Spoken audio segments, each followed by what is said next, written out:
It is mixed. We know from a number of studies that the prison is not the best environment for criminals, but for security reasons and for punishment reasons, people have to be sentenced into prison.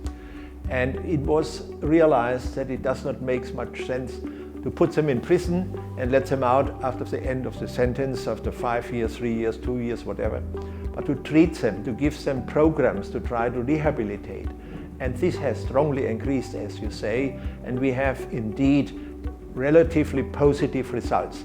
But of course, not big bang results. Not all are rehabilitated. Many recidivate, so they do again some crimes.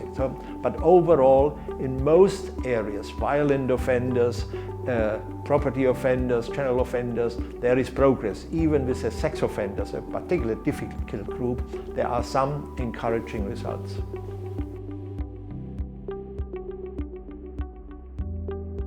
This is causing new difficulties. For instance, with regard to terrorists or radical or extremist people who have done some crime, not always killed dozens of people, but have some terrorist activities. Some of them cooperate, so we can do something with terrorists, but not all. It is very difficult. This is why I'm currently also involved in a European project on extremism and radicalization. We try also to prevent that they do not go so far that they may finally not carry out these serious offenses and have to go to prison. Also domestic violence, men who are beating, some are even killing their women, we have some programs that make promising effects for these offenders. There are other areas, cybercrime, organized crime. We always have to adapt. When we now talk about new forms of crimes, this was always the case because old pathways are ending and then new crimes come up. But overall, I think we differentiate now. We have programs for the specific groups, for instance, specific sex offender treatment programs, specific violent offender treatment programs, and so on.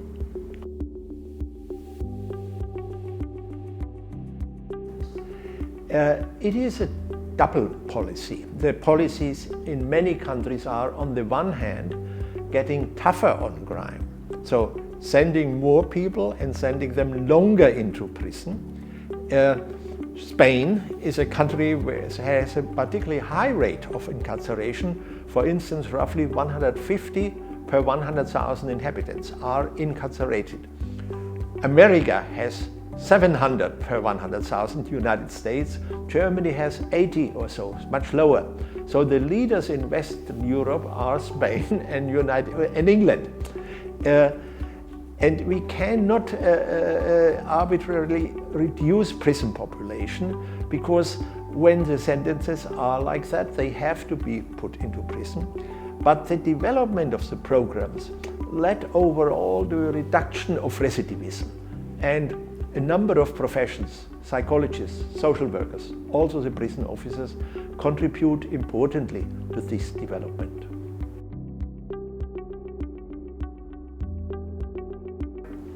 Not knowing the future, as nobody knows, but a penitentiary will always be there because we have difficult, risky and violent people outside and they are doing specific crimes. So we will have that.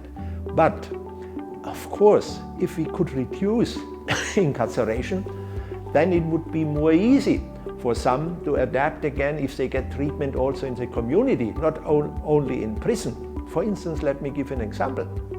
When we treat a sexual offender in prison, we may have some success, but he cannot really test his improvement because there are no children in prison. If he is a child abuser, there are no critical situations.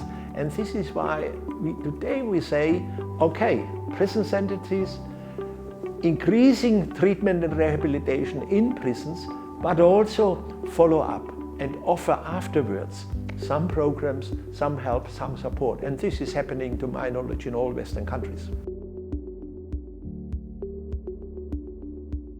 Psychologists have 40 years ago or so only very few worked in the prison or in other criminal justice contexts.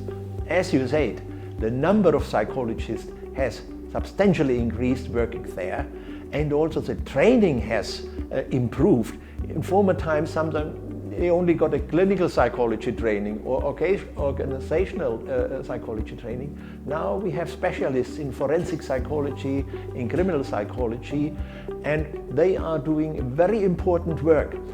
This does not mean that all things can be done by psychologists. Psychologists cost more than the ordinary prison warden, but psychologists can help to improve also the behavior of prison wardens and closely collaborate with social workers and other professions, also of course with lawyers. And in so far, psychology goes in the right direction, because if we, for instance, can really rehabilitate an offender, this is also a contribution to prevention, for instance, for future crime, and also with regard to the family.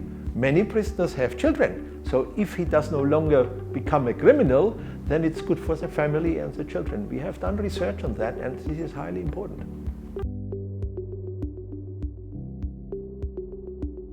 I personally think we are on a good track. So there will not be a revolution, totally new programs. We had already a number of programs, cognitive behavior therapy and other programs, that seem to be or are relatively successful. But it was often like one size fits all.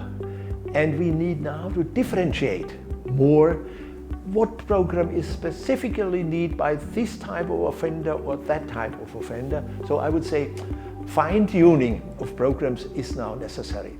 We have also made progress in biosocial psychological research, so we know more about the brain than we knew 20 years ago.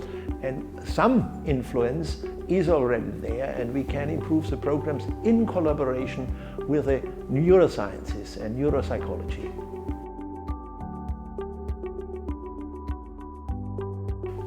Psychologists, of course, play a central role.